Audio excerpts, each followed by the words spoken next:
They don't truly care about you. Not in the way you imagine when they text you late at night asking how you are. Not in the way their voice softens when they tell you that you can trust them. Not in the way they claim they'll always be there. What they care about is control. And the most dangerous part is how invisible that control feels in the beginning. It doesn't arrive like a storm. It creeps in like a fog, barely noticed, until suddenly you realize you're surrounded and can't see your way out.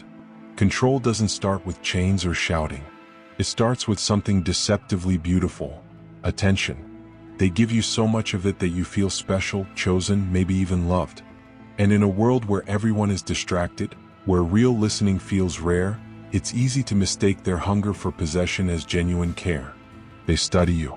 Every gesture, every pause in your speech, every moment your eyes flicker with doubt. They file it away like an archivist collecting evidence.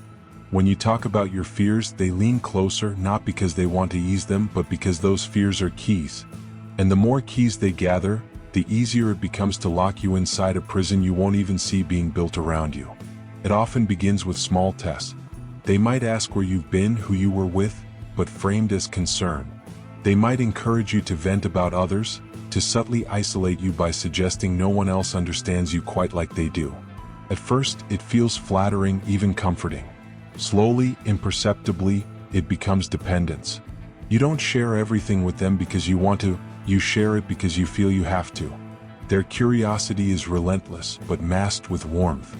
You believe you're being cared for, when in truth you're being mapped like terrain before a conquest. The trap strengthens when they start intertwining your sense of self with their approval. A compliment here, a disapproving glance there.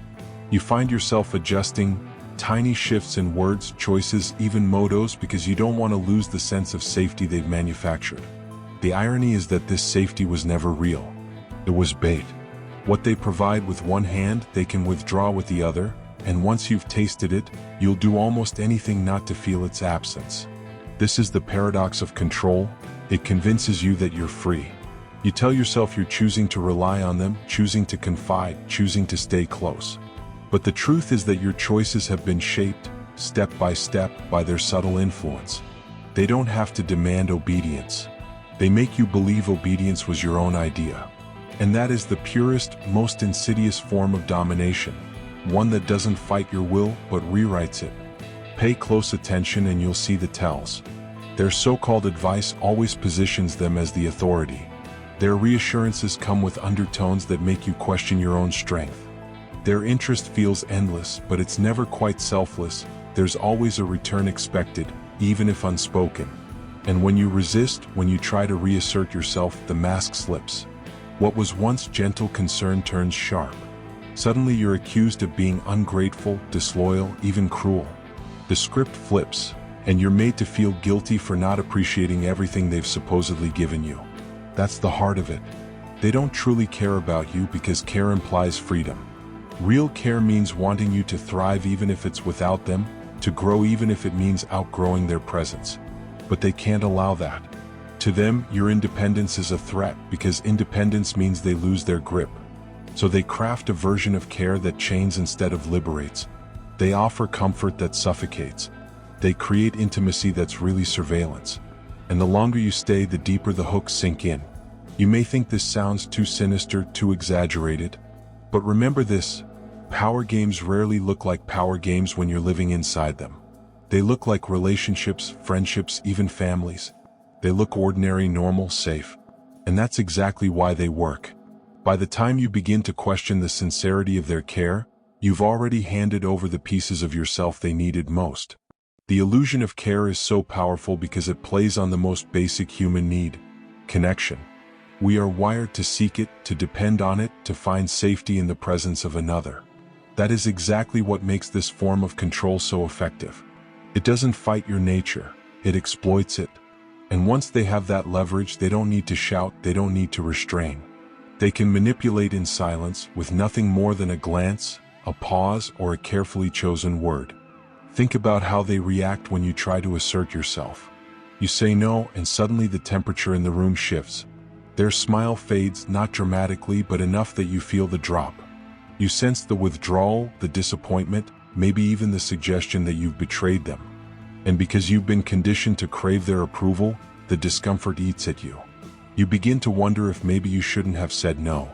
That maybe it's easier, safer to comply. That one small compromise isn't such a big deal. And this is exactly how control thrives.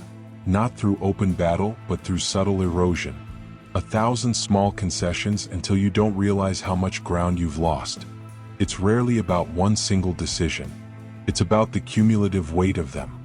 You stop seeing certain people because they don't approve. You hesitate before sharing your honest opinion because you fear the backlash. You filter your words, your clothes, your choices. Each change feels minor, even rationalized, until one day you realize you can't recognize yourself anymore. You've become a reflection of what they want, not who you are. But here's the truth they'll never admit. Control is fragile. It depends on your belief in it. The moment you see it clearly, the moment you recognize that their so-called care was never real, the power begins to crumble. And that's what they fear most, that you'll wake up, that you'll stop mistaking their control for love, that you'll finally understand the difference between being cherished and being owned.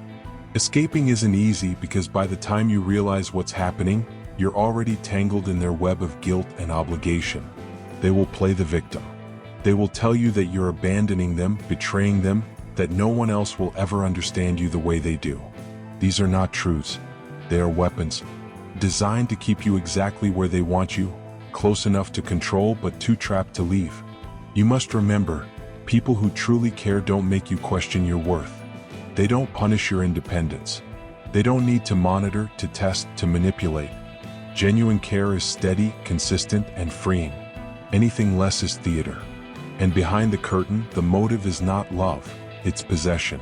If you're listening to this and recognizing the patterns, take it seriously. These dynamics don't get better with time. They don't soften. They harden. What begins as subtle control becomes outright domination if left unchecked. They will not wake up one day and suddenly start caring in the way you've always hoped. They won't change because to them this isn't broken.